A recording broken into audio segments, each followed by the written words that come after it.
back to Inside Boxing's Throwdown. My name is Steve Johnson. My co-host, Aurelio Martinez. We're going to talk about next week's fights, okay, which should be very interesting. Too. That's right. Interesting, but anyway, we're going to start off. We're over in England, and I'm going to have hard times with these guys' last names, so I'm just going to tell you. Kell Brook is taking on THROWdown, okay, and then we're going to have Igor taking on Sergey Kovalev. That'll be on HBO. Sergey Kovalev is taking on. That'll be on HBO, Madison Square Garden. The undercard, Sullivan Barrera is fighting a guy, Dimitri. And then we also go to on Showtime, the fight that Radio's been looking forward to a long time. We're going to have Deontay Wilder and Luis Ortiz. And then undercard is Andre Durrell versus Jose Uzcategui. Uzcategui, okay? Yeah. That fight, unfortunately, the fight we were really looking forward to is Jamal Charlo was going to fight Hugo Centeno Jr. But and that was called off. Yeah, that fight was due called to off. injury. Due to injury, yes.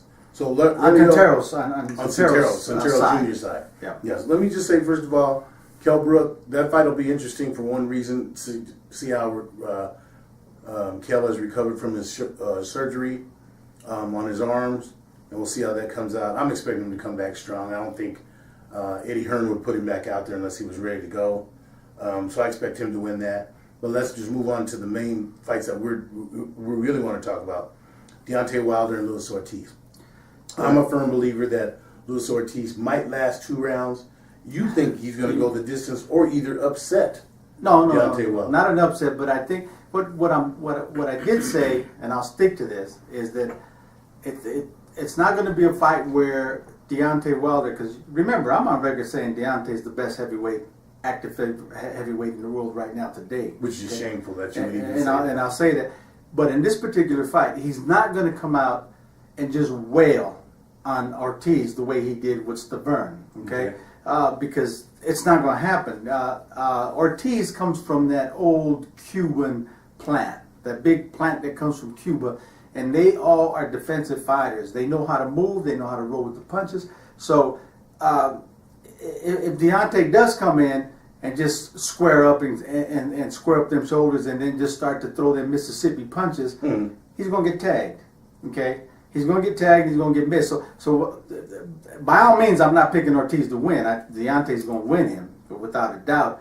But what I'm saying, it's not going to be as an easy fight it was as he had with Stavern. He's going to have to think a little bit in the ring. It might be easier than Stavern. It might be easier because the mere fact that Deontay Wilder is one of those guys that, you keep poking that bear, and you're going to get what you got.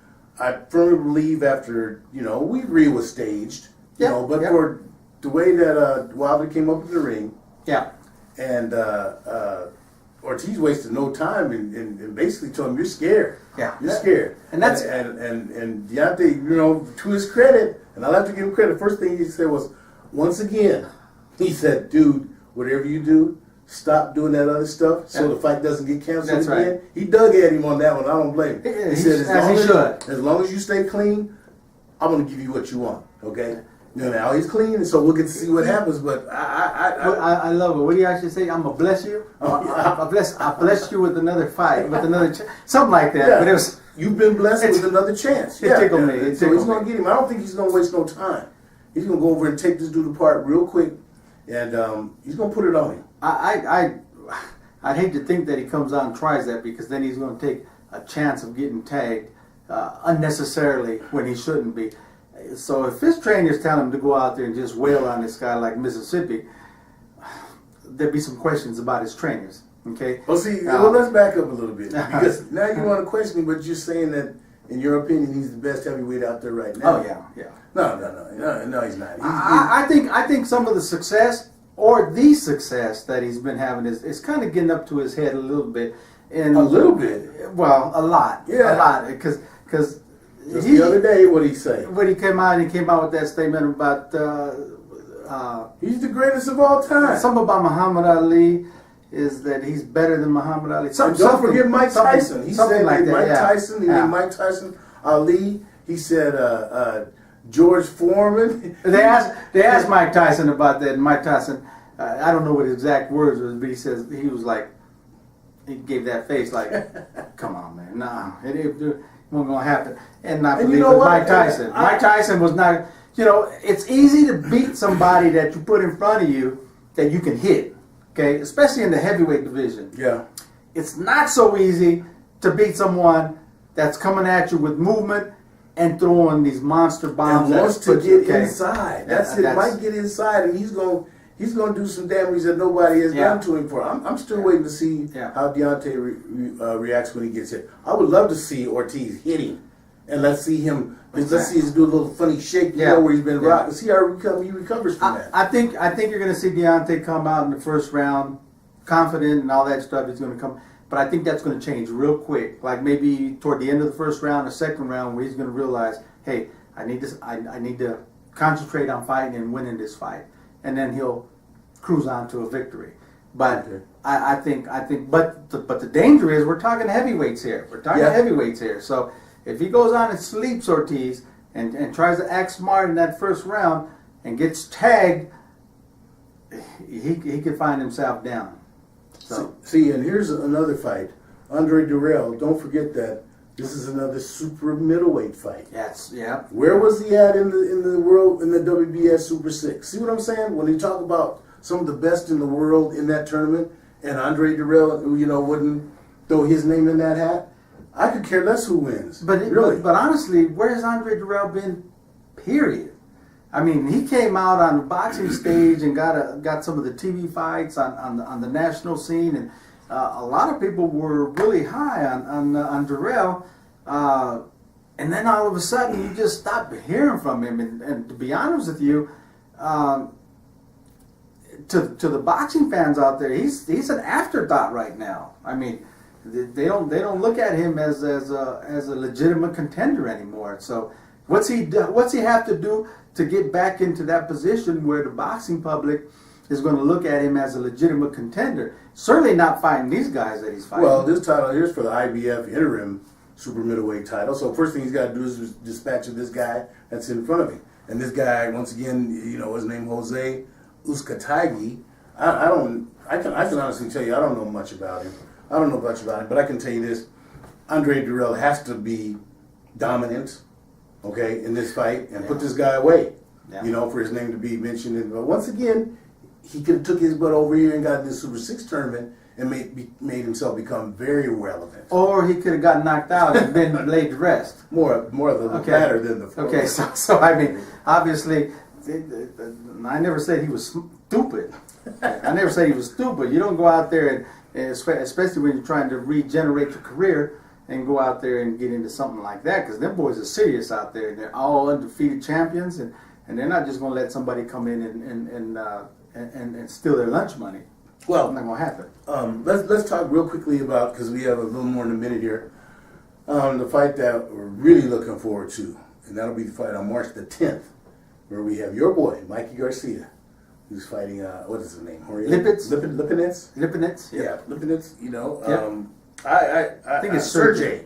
Yeah. Sergey Lipinets. Okay, and I think that's a Showtime fight. Yeah, if I'm not mistaken. Okay, that'll be Showtime, and you know what?